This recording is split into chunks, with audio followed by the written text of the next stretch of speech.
Have you ever had a sales call that felt perfect, only to hear, I need to run it by somebody else? The hard truth is you may not have lost the deal at all because you never had it. Today, we're talking about what really happens when the decision maker isn't in the room. Let's get started. Welcome to Own the Room for people operating where the stakes are real. Pitches, negotiations, leadership conversations that don't come with a second chance. Here, you'll learn to control perception, read the room, and thrive in high-stakes communication. Now here's Jake Stahl, who's going to help you turn communication into your unfair advantage. A friend of mine sells high-ticket items, and he called me in the middle of a sale, frustrated. You see, he spent a lot of time with a prospect, answered the questions, handled objections, built rapport. By all accounts, it was a productive conversation. And then the words no salesperson wants to hear. I need to discuss this with my wife. My friend stepped out of the call and called me. And he said, should I keep this moving forward? And what I said surprised the shit out of him. I said, maybe, but let's acknowledge something first. You don't actually have a deal. What you have is a messenger. And that got us into a deeper conversation. Because you know what? This happens all the time. Your prospect's interested. They start asking you questions. They love what you have to offer. And because they're engaged, we just assume we're talking to the buyer. But interest and authority are not the same thing. In fact, some of the most enthusiastic people you'll ever meet during a sales process are people who ultimately have no ability to say yes. And this is where a lot of sales professionals they get into trouble. They mistake activity for progress and engagement for commitment. And most importantly, they mistake a participant for a decision maker. So let's talk about the 5 things that can really go astray during the process that we really need to be careful of so that we realize that we're talking to the wrong person and the ramifications of that during the sales process. So the first is, remember that when you're selling to the wrong person, you're no longer selling. You have a messenger, and you're hoping that someone else, your messenger, can accurately represent your value. And you know what? They can't. And that's a dangerous position to be in. Because what happens is your message is going to get diluted because every handoff loses information.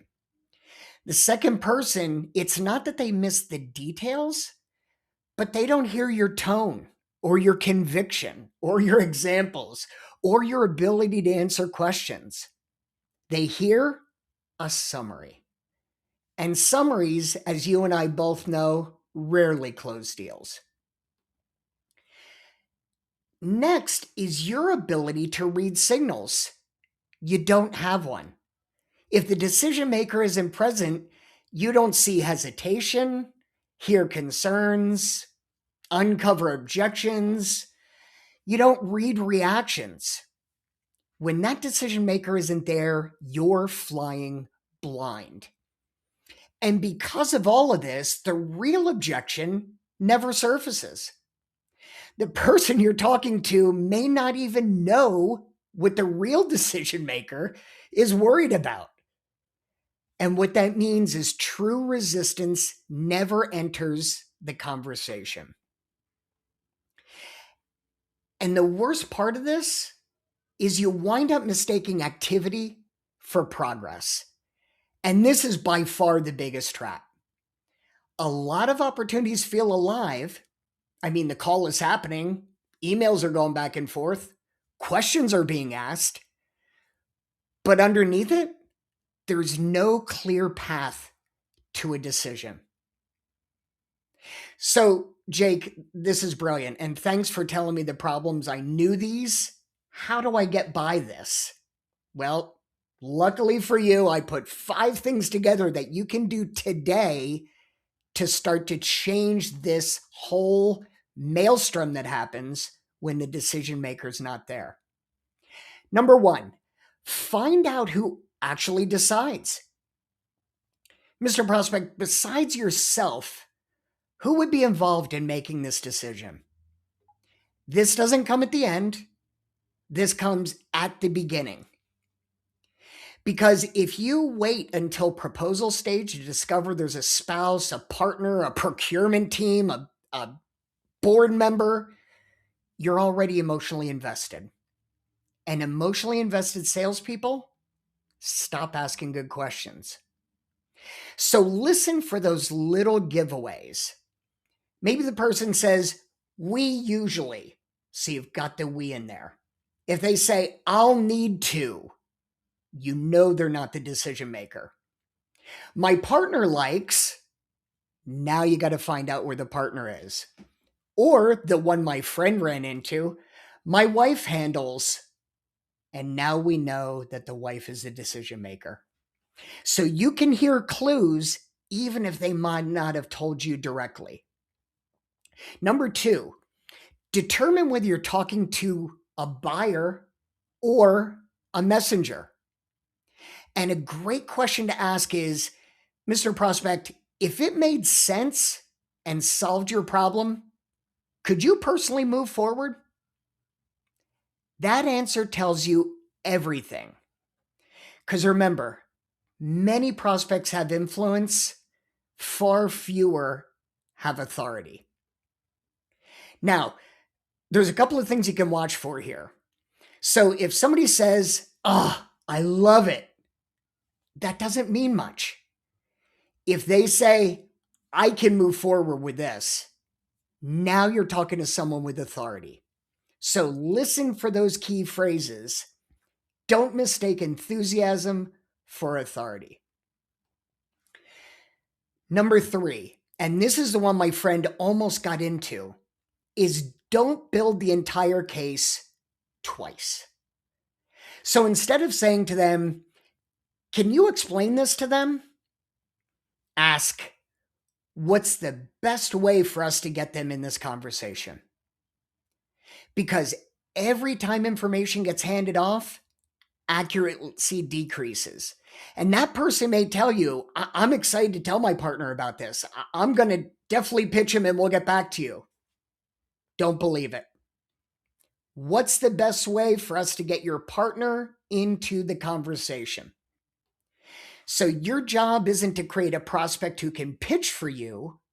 Your job is to create a conversation with the people who matter. Number 4, and this is huge, and I emphasize this to my friend, respect the messenger without selling through them. So your job isn't to embarrass them. Don't challenge their authority. Say something very benign that gets them off the hook and off the embarrassment of not being able to say yes.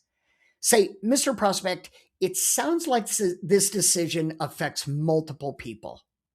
And I'd love to make sure everyone gets the same information firsthand. That's professional, it's respectful, it's strategic, and that person is going to be grateful that you didn't embarrass them. Because my friend wanted to get a little aggressive. Mr. Prospect, can you make this decision or can't you? And I told him, terrible move. That person can be your biggest advocate or your biggest obstacle. So treat them as a partner, acknowledge their role, respect their position, and then help them solve the real problem, which is getting everyone aligned around the same information. Now, last but not least, and this was the reason my friend called me, was he needed to know, was he chasing hope or was he chasing opportunity? So can the prospect say yes? Can they get the decision maker here right now? And is there a path to a real decision? My friend said no to all of those. So I told him, stop chasing. Hope is not a sales strategy. So the question you can ask is, if this person loved everything I said, could we move forward tomorrow? If the answer is no, then that's a problem. And until you get access to the decision maker, you're probably working an opportunity that isn't ready to close. So let's go through those 5 just one more time because these are important. First, find out who actually decides.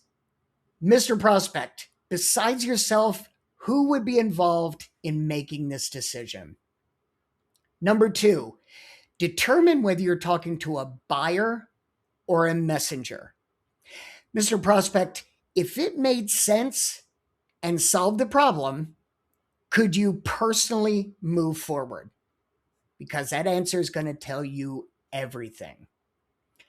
Number 3, don't build the entire case twice. Do not ask your prospect to explain this to the decision maker.